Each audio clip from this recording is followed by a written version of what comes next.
today we are going to start our new topic, that is the circle. So before starting the new chapter circle, let us understand the few basic definitions of the circle. See, let us proceed with the definition of the circle. What is a circle?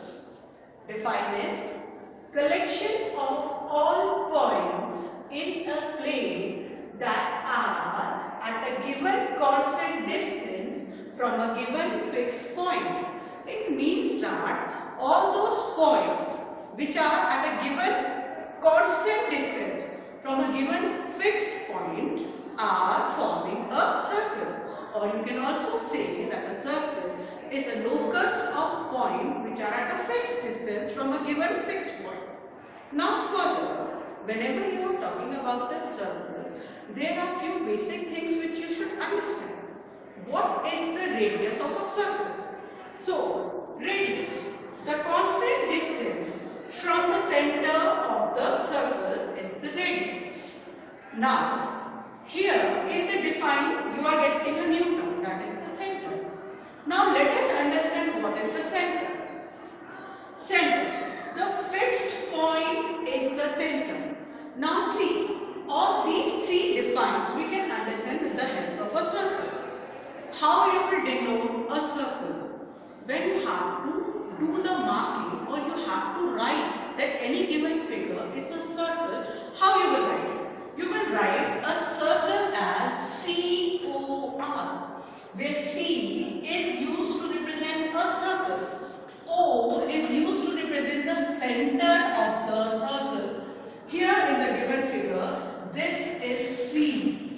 This center point, the fixed point from where you are considering the constant distance of all the points is the center. This is represented as O. And the constant distance which you are taking of all the points is R, which we are saying as the radius of the circle. Now, here center O and radius R. So, what is this boundary of the circle called? So, this boundary of the circle, that is C, is known as the circumference of the circle. Circumference. So, what is the formula for calculating the circumference of the circle? So, formula is 2 pi r. 2 pi r. This is nothing but the length of the boundary of the circle. Means, if you are taking a thread, placing it at point A and covering the full distance, whatever will be the length of the thread, that will be the circumference of the given circle. Further, when you are proceeding towards the area, so what is A? Area of a circle is defined as pi r square. Now, what is area? You can say that area is the complete region which is being covered by this closed figure. The full region which is included inside the boundaries of the given figure is the area of the given circle. Now further, let us proceed with some of the other defines. Now, let us proceed with the different sections of the circle. Supposing I have taken these 2 points A and B on the circle.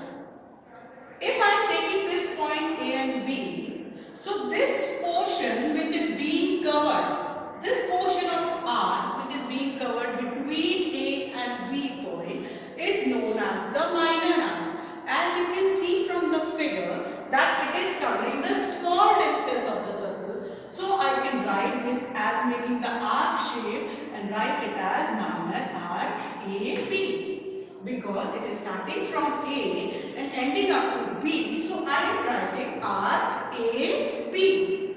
Now this is following this direction. So I am moving from A to B. Now if I am considering this major portion of the circle, this major portion of the circle is the bigger portion.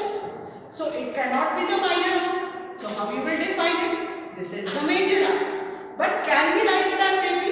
If I am running it in this direction, I will write it as arc BA. And this arc sign shows that it is the portion of a given circle.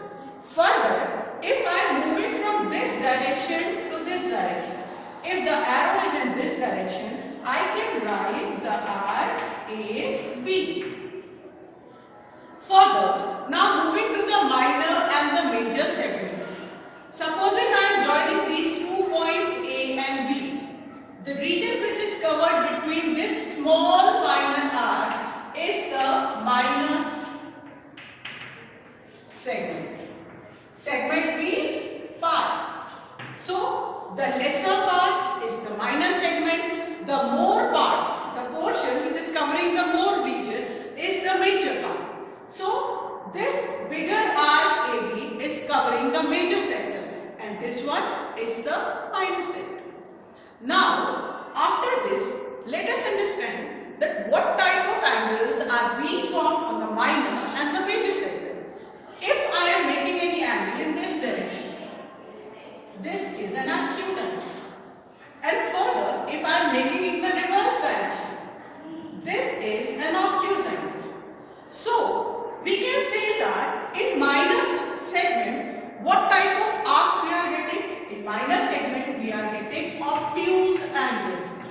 We are getting obtuse angles. And in the major segment, we are getting acute angles. Now the question arises that what about the semicircle? If you are taking the half portion of the circle, what type of angles are being formed? So you can see that on the semicircle, you are getting an angle of 90 degrees. So in a semicircle, you are having an arc of 90 degrees. So this was all about the different type of the formations of angle in the circle. Hope you have understood the topic well. Have a nice day.